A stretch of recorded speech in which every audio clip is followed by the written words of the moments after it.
Olá, bem-vindo ao nosso devocional diário. Se você gosta de aprender mais da palavra, clique no botão inscrever para você receber mais conteúdos como esse. Aqui eu te ensino sobre a palavra de Deus, te ajudando a crescer na graça e também no conhecimento. Minha Bíblia está aberta no livro de Jó, no capítulo 42, no versículo 2. E está escrito bem assim: Bem sei eu que tudo podes, e nenhum dos teus pensamentos podem ser impedidos. Aqui é um texto muito conhecido e muito lindo, que traz para nós verdades poderosas. Foi Jó quem escreveu, quando ele se humilha diante de Deus e retribui a Deus a glória. E depois de tudo que ele passou, todo o sofrimento que Jó ele enfrentou, perdendo os bens, perdendo os seus filhos, perdendo até mesmo a tua saúde. A Bíblia diz que Jó, ele ficou numa situação deplorável, situação miserável. Até os amigos dele foram visitá-lo, mas eles não sabiam nem o que falar. Porque tamanha era a dor que Jó estava sentindo e grande era a situação difícil que ele estava enfrentando. Mas a Bíblia diz que depois Jó se humilhou diante de Deus e mesmo diante de tudo que ele estava enfrentando, ele deu glórias ao nome do Senhor. Ele adorou ao Senhor e é isso que nós precisamos entender. Independente da situação que nós estivermos enfrentando, nós precisamos adorar a Deus, precisamos se humilhar diante dele, precisamos reconhecer que ele é soberano. E aí Jó vai fazer a melhor declaração de toda a sua vida e ele vai dizer: bem sei eu que tudo podes e que nenhum dos teus pensamentos podem ser impedidos. Ele estava declarando que Deus pode todas as coisas, que sob o domínio de Deus, sob o domínio do mundo está o controle de Deus. Nada foge do controle de Deus. Nada foge da vontade de Deus. Ele pode tudo, ele pode todas as coisas, ele pode fazer como também pode desfazer, ele pode dar vida como também ele pode tirar vida, ele pode salvar, ele pode levantar, ele pode derrubar, ele pode fazer o que ele quer porque ele é Deus, ele é soberano. E nós não podemos questionar a vontade de Deus.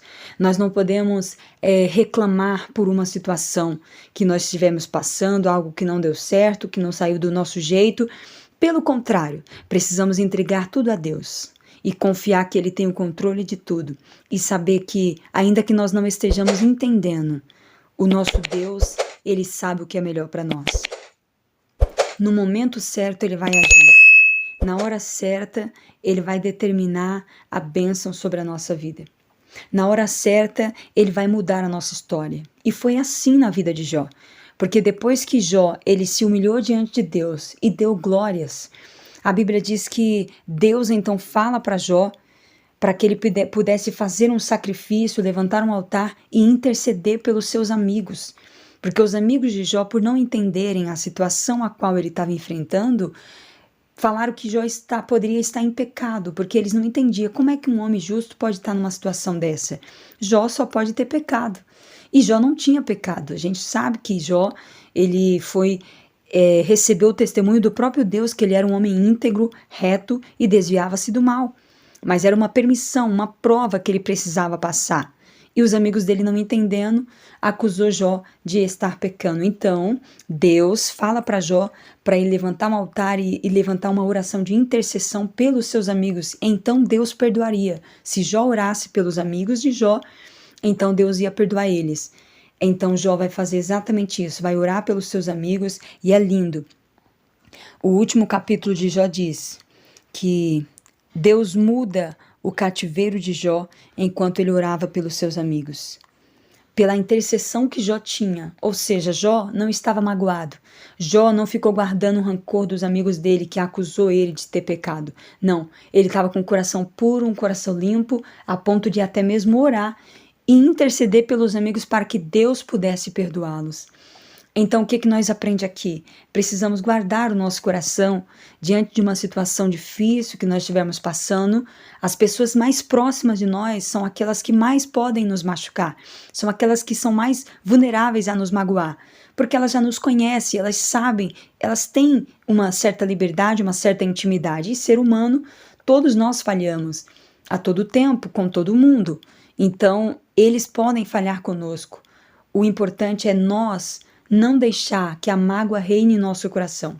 Não permitir que o nosso coração venha guardar o rancor de um amigo ou de um parente, de alguém da nossa família que, no momento de fraqueza, vai falar algo que vai nos magoar, mas a gente tem que entender que, como ser humano, eu também poderia estar no mesmo lugar que aquela pessoa.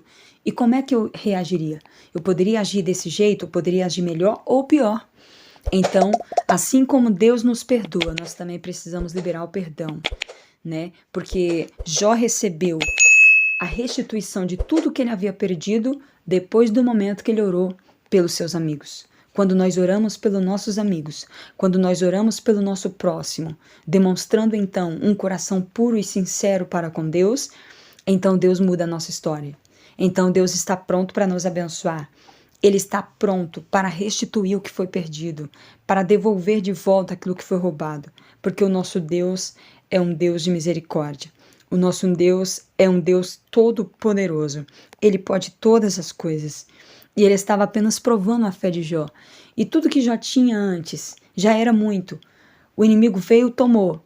Mas quando Deus devolveu, ele não devolveu só o que Jó já tinha. Ele devolveu em dobro. Jó não ficou apenas com tudo aquilo que ele já tinha, mas ele recebeu mais de Deus. Porque Deus nunca dá a mesma coisa ou a mesma quantidade. Deus, ele sempre nos surpreende com algo a mais. Ele sempre compensa o tempo que nós tivemos perdido. Deus é um Deus que compensa, Deus é um Deus que recompensa, Deus é um Deus que galardoa. Se você perdeu algo na tua vida, meu querido, se você passou por uma fase onde você olhou e diz, olha quanto prejuízo, fica tranquilo. Se você guardar o seu coração, mantê-lo puro diante da presença de Deus, Deus vai restituir em dobro tudo aquilo que você perdeu. Ore comigo agora. Pai, me ajuda a manter um coração sincero e puro na Tua presença. Me ajuda a orar pelos meus irmãos, para que eu possa alcançar a plenitude das Suas bênçãos na minha vida e na minha família. Em nome de Jesus, amém. Chegamos ao final de mais um devocional. Obrigado por você ter ficado até aqui. E, já que você chegou até aqui, dá aquela curtida e se inscreve no nosso canal. Amanhã estaremos de volta e eu conto com a sua companhia.